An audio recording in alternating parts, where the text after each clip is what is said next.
Hey everyone, it is me, Catherine, and today I'm here with another book review.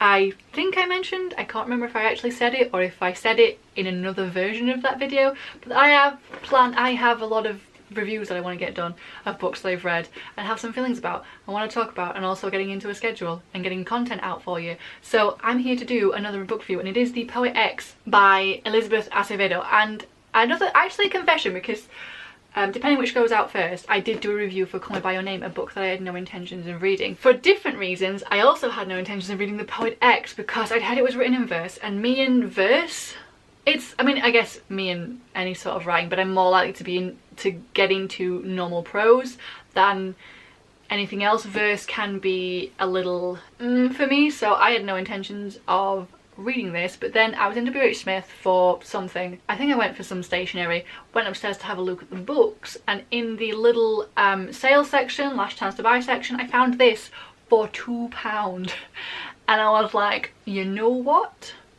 go on then, I'll read it. And this made me cry. This made me cry. Also, I only really know Elizabeth Acevedo's voice because she has she narrated, was it Pride I listened to? A Pride and Prejudice remix by Ibiza Boy. I believe is Elizabeth Acevedo narrated that. So that's how I know her. I know her voice. And then I saw this and I was like, yeah, go on then. Go on then, for £2. I absolutely will. And it just made me cry. So yeah, so like, while written in verse is not my thing, also maybe yes, it could be my thing if it's written in a verse that I like. And this was, because it's like that thing, I'm not into poetry and poetic things because sometimes it's written in a way that's just so obtuse and so not programmed for my brain, or my brain's not just programmed for it. This, I love this. It's simple, obviously it's telling a story, so I guess it can't be too overly flowery, but I guess it can, because prose can be so ridiculously, sometimes pretentiously flowery. This was none of those things. This was so good. It's written in diary. It's like it's a diary in verse form, because our main character, wait, hold on, I think there's a way to tells us how to pronounce it in here. I want to say Siamara, but I'm not 100% sure. She does, yeah, Siamara is, she is a young girl. I want to say she's like 16, and she has a real love for words and verse, like poetry, and also like music. Like she listens to a lot of, but she also is growing up in I can't remember too much about the dad, but I think that's the whole point, because he's there, but he's an absent father, but not absent in the sense that he himself is physically absent. He's just not there in other ways for her and her. She has a twin brother whose name I have completely forgotten. I want to say I'm trying to think of, oh, I have sticky notes on some. Oh, I think I intended to make notes. It happens when I wear shorts. But yeah, so we have this girl who is, her mother is sort of very severely religious, strictly religious, like very religious, and she has ideas about things that shouldn't be allowed, what Siamara shouldn't do, how she should act, the things that she should be into. And while Siamara grew up, because of her mother is very religious, Siamara grew up sort of religious, but then as she got older she started sort of questioning it more, and we see that in the classes that she's going to with her friend. But we also, because I think luckily for her, was he a priest? Are they called, is he a pastor? Can you tell I'm not religious? Have never been a day in my life. Is someone who is open to people questioning things. He's open to people, he's sort of the person who's aware that religion is not for everybody, and that the type of and how people experience religion, practice religion in different ways. And he seems, the bits that we see of him, very cool. So good for her. Bad for her mother is like insanely strict. Like there's certain moments in this that just really, I guess if you've experienced this sort of thing, like if you've grown up with this sort of parentage and this sort of upbringing, then maybe it's something similar to what you've experienced. For me, who I definitely haven't had any sort of experience like this, it was the actual fuck, the things that Siamara, like, At 16, the only thing you need to be worrying about is like school, and even then not in like a stressful way, in just sort of like I just making friends, like doing well in school if school's something that you want to do well in. And she has this whole, obviously she is also a girl, and a girl who is well developed, so she gets a lot of, she obviously has to deal with harassment and people looking, people saying things, people commenting on her, and it's, in ways it's certainly relatable. I was a girl who grew up in a shitty school.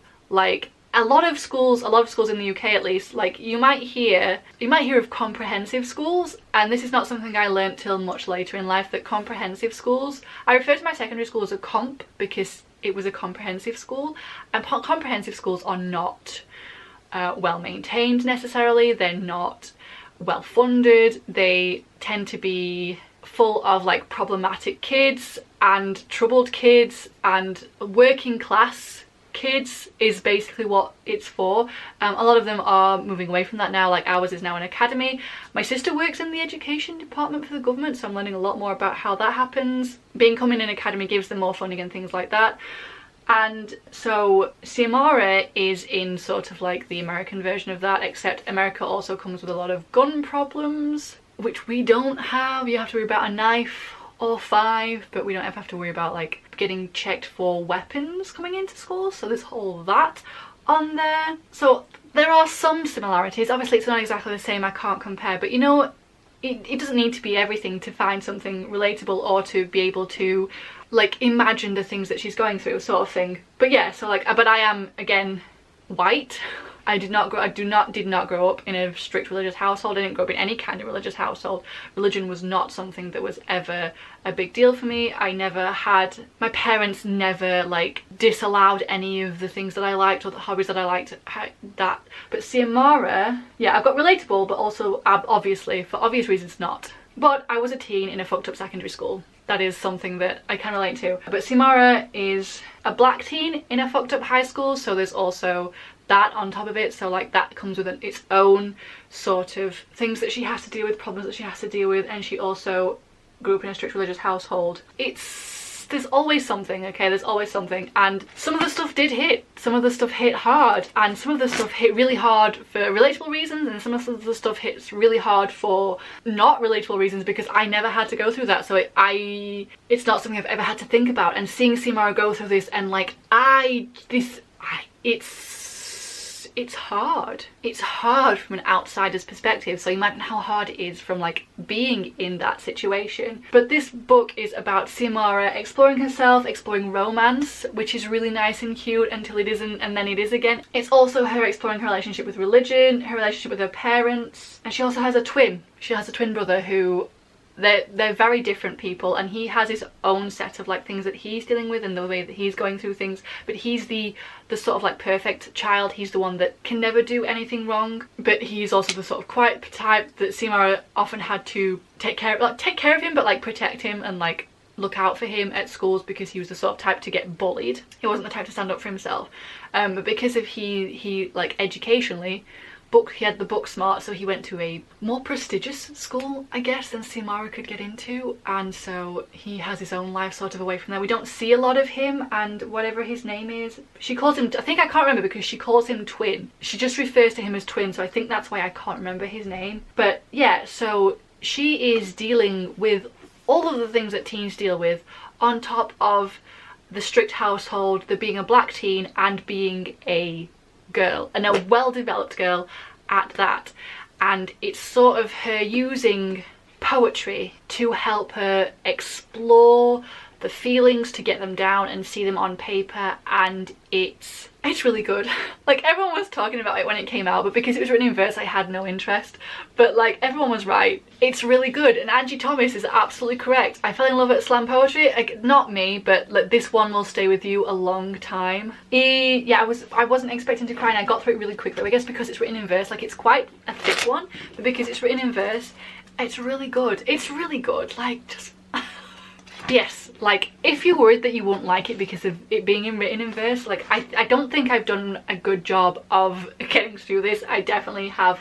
Editing me definitely has their work cut out for them, but yeah, yes, it's written in verse, but it's a story. It's about a girl who is exploring herself, exploring the world around her, and she's using poetry, this thing that she loves, because she loves words and like putting them into the things that you do when you do poetry, and using that to express herself, and it's good. I think it did clean up at the end a little too ribbon tied, but I don't mind. I think sometimes that's not a bad thing, and there definitely could have been more, but it's good.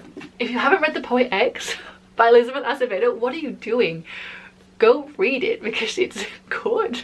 Okay, so this is editing me from the far, far future, because what the fuck. So how I ended this video was I went on a little gush about how I only heard Elizabeth Acevedo's voice, and how I really liked her voice, and how I like voices in general, and that I'm not sure I have a voice kink, but I'm also not sure I don't have a voice kink. And then I just sort of was like, yeah, this is good, read it, and then ended the video. So here I am to do a proper ending. So thank you so much for watching, everybody. I do hope you enjoyed. If you've read the book, do let me know in the comments. And if you've read any other Elizabeth Acevedo, give me some recommendations, because I am open for recommendations for Elizabeth Acevedo, verse or prose. I will take it, because I really enjoyed The Poet X. It ended up being one of my favourites of 2024. So yeah. So that's going to do it. So thank you so much for watching. I hope you have a lovely rest of your day wherever you are, and I will hopefully see you in another video soon. Bye bye!